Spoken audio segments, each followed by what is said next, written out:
what if God doesn't show up? Then what do we do? And I want to suggest to you that this is the reason why most people who profess to be believers do not step out into faith, because they start with the question, what if God does not show up? And when we start with that question, we never take that step. We never step out.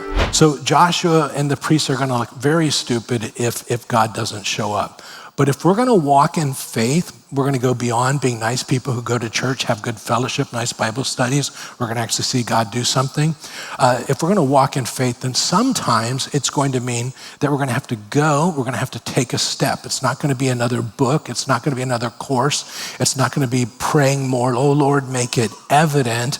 It's not going to be another sermon. It's just going to be that, we need to take a step based upon what God has said. I'm trusting that and I'm going forward. And sometimes it means we're going to have to step out, get wet, feel the current, the pressure as we go forward based upon what God says. And it will mean at times leaving a very secure place or secure position.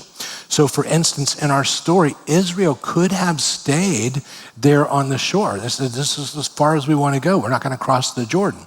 And it would always be dry. But here's the thing. There'd be no Jordan story. And if there's no Jordan story, then there's going to be no Jericho story. And there's not going to be any God stories to inspire their children's faith. There's no stories. And I think you'd agree that the book of Joshua is going to be a very short book. So they have to step out. They've got to go. It's the same thing with us. It's the same thing with us. We're going to have to step out. We're going to have to go. By the way, we mentioned that faith builds upon faith. Their trusting God here is going to give them the faith for what God's going to call them to trust for later. Verse 14, it says, so when the people set out from their tents to cross the Jordan with all the priests carrying the Ark of the Covenant before the people, and when those who carried the Ark came into the Jordan, and the feet of the priests carrying the Ark were dipped in the edge of the water, for the Jordan overflows its banks all the days of the harvest. We saw the pictures. The waters which were flowing down from above stood and rose up in one heap. You want to underline a great distance away at Adam, the city which is beside Zarethan, and those which were flowing down towards the sea of the Arabah, the salt sea, were completely cut off, so that the people crossed opposite Jericho.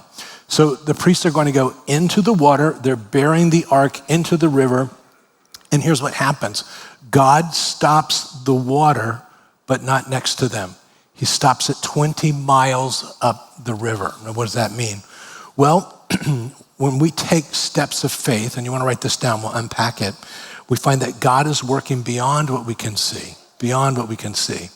It's quite possible, since God stops the water 20 miles up the river, that it takes several hours of standing in the middle of the Jordan before anybody begins to see the effects of the water subsiding. So when they stepped into the water, perceptually, nothing seems to happen. They just feel all the current. So, but 20 miles upstream, that's where it begins.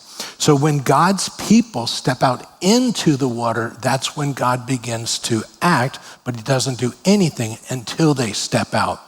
So unless we're willing to step out, sometimes get wet, feel the current, we're not really going to go forward in faith as much as we would like, which is why there in your outline, it says, for we walk by faith, not by sight, which is very different than following Moses. So when they followed Moses, every day it was manna, and there was a cloud by day, fire by night. They got to see everything.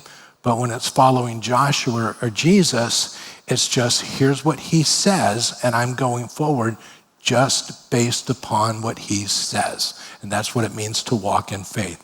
So they're going to have to step into the river, get wet, feel the current, all based upon what God said. Now also, have I put you to sleep yet, by the way? Okay, I'll try this.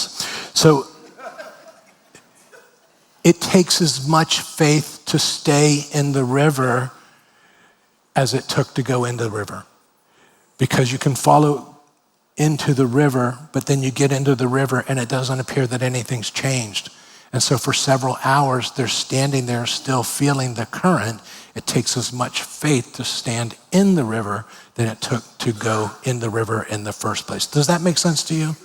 So verse 17, it says, It says, and the priests who carried the Ark of the Covenant of the Lord stood firm. My Bible says stood firm on dry ground in the middle of the Jordan, while all Israel crossed on dry ground until all the nation had finished crossing the Jordan.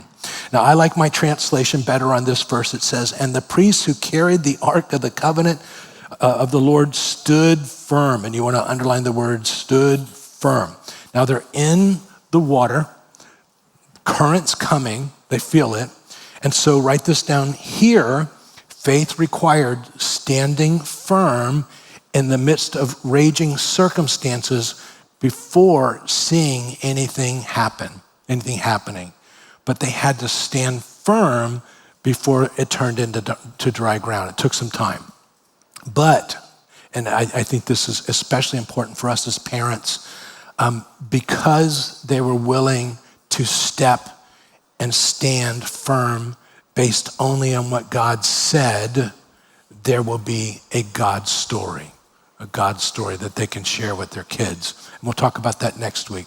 But to have a God story, we have to be willing to go forward based upon his word, what God said, even if the river is raging. And sometimes he calls us just to stand firm in the midst of the raging river, and I would say, until just trusting that he's doing something beyond what we can see.